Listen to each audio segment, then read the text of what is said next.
अगर एक नहीं है तो एक है, उनमें से एक। मोहनजोदड़ो का जिक्र कविताओं में आया, ये सारी कविताएं वही हैं। और ये माखनलाल विश्वविद्यालय ने ये भाषा उत्सव के रूप में किया है, तो इस मामले में ये एक राष्ट्रीय कार्यक्रम है, उपस्थिति में न जाइए, ये एक राष्ट्रीय कार्यक्रम है। आज सुब्रमण्यम भारती जी का जन्मदिन है, नहीं है पर एक दो दिन में है। सुब्रमण्यम भारती जो 10 साल की उम्र से राष्ट्रीय भावना में जग गए थे, कविता लेखन में लग गए, और यही नहीं, दक्षिण से चलकर वो बनारस आए थे और वहां उन्होंने हिंदी सीखी, संस्कृत सीखी, पांडुचेरी में रहे, यानी वो एक अखिल भारतीय व्यक्तित्व थे। उनकी स्मृति में ये कार्यक्रम हुआ, उसमें सिंधियत पर एकाग्र किया गया। जिस सिंधियत की बात अभी बुलानी जी कर रहे थे, वो तो अरस्तु तक को भाग गई थी। जब आपको पता है जब सिकंदर यहाँ आया तो अरस्तु वगैरह ये सब उनके बारे में सिकंदर ने क्या कहा? सिकंदर ने ये कहा कि वो यहाँ से कुछ अकाउंटेंट ले गया था सिंध से, ताकि जो कोई हिसाब किताब रख सके।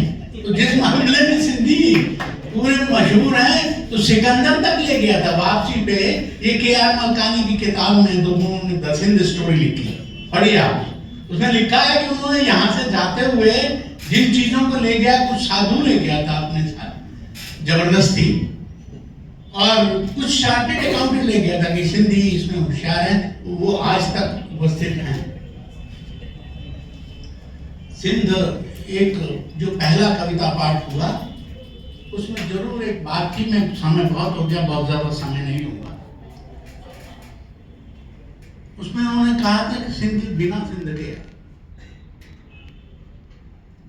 सच में सिंधियों के साथ जब शुरू में वो आए थे तो ऐसा लग रहा था कि उनके साथ यहूदियों सा व्यवहार कर रहे हैं, जैसे यहूदियों का कोई देश नहीं था, बहुत बाद में जाके इजराइल बना। ऐसे सिंधियों का भी कोई देश नहीं है। कोई पंजाबियों को तो ये एक लाभ है कि आधा ही सही, चौथा ही सही कुछ तो पंजाब मिला। बंगालियों को भी ये है, कुछ तो बंगाल मिला, लेकिन सिंधियों को नहीं मिला। हमारे राष्ट्रगान में जरूर सिंध शब्द है, लेकिन सिंध है नहीं। सिंध का वो हिस्सा पाकिस्तान में है। हाँ, ये भावना आपने सुनी, ये स्वीकार करी, पूरब सुनना। और इसलिए देखिए, आज आपके सपोर्ट में मैं देख रहा था, सिंधी में बोलने वाले कम थे, पर सबसे ज्यादा हिंदी में बोलने वाले साथ में। दरअसल कुछ दिनों पहले मैं एक किताब लिख रहा था उत्तम चंद जी सराणी पर, उनकी जन्म शती थी।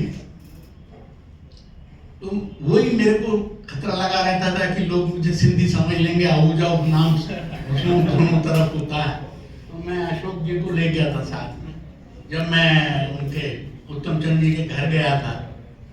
हालांकि मैं उसके और ज्यादा शिकारू में भी 1 मिनट में बताऊंगा।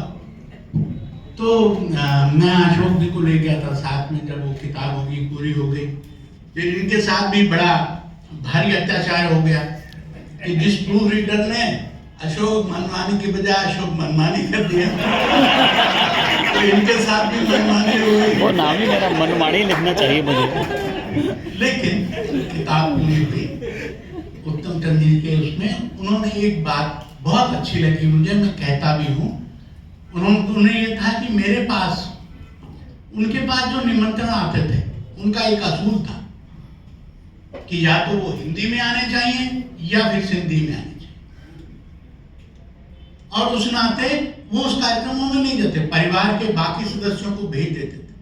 और इस असूल का उन्होंने जिंदगी भर पालन किया। उस विवाह कार्यक्रम में नहीं, दूर से आशीर्वाद देते थे कि भाई मेरा दूर से आशीर्वाद है, मैं आऊंगा तभी जब आपकी निमंत्रण पत्रिका या तो हिंदी में होगी या फिर सिंधी। ये सही है, किसी ने यहाँ जरूर कहा कि भाषाएं खतरे में हैं, उपभाषाएं खतरे में हैं, और आने वाले समय में आर्टिफिशियल इंटेलिजेंस की भी बात हुई, उसमें और ज्यादा खतरा है। तो उसमें भाषाओं पर खतरा मंडरा रहा है। ऐसे में हमको जरूरी है कि अपनी लिपि को बचाए रखें। भाषा के साथ ये अच्छी बात तो है, कम से कम सिंधी भाषा के साथ, कि उसकी लिपि सुरक्षित सुरक्षित है। घर में बोल सकते हैं आप, उसको जरूर बोलिए। जो सिंधी हैं तो सिंधी बोलिए, जो पंजाबी हैं वो पंजाबी बोलिए, जो जिस भाषा का बंगाली है तो बंगाली बोलिए। आज हम सुब्रमण्यम भारती को प्रणाम कर रहे हैं तो तमिल थे। तो मैं जिस भाषा से आता हूँ उस तरफ की भाषा है, उसको सराइकी बोलते हैं।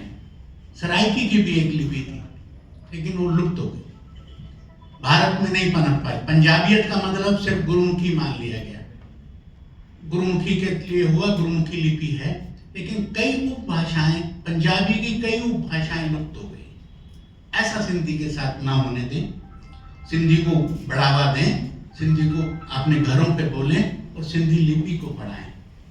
मैं उसके साथ ही सिंध को पूरे हिंद ने अपना लिया है और सिंधियों के साथ मेरी शुभकामनाएं। सिंधी इतनी ही जानता हूँ कि छाल है सुठो है, छाल नहीं सुठो, बस इतना जानता हूँ, ज्यादा सिंधी मुझे नहीं आती। तो फिर भी आप सबको प्रणाम। आपने बुलाया, भले ही मुझे गलत फहमी से बुलाया, आपका धन्यवाद।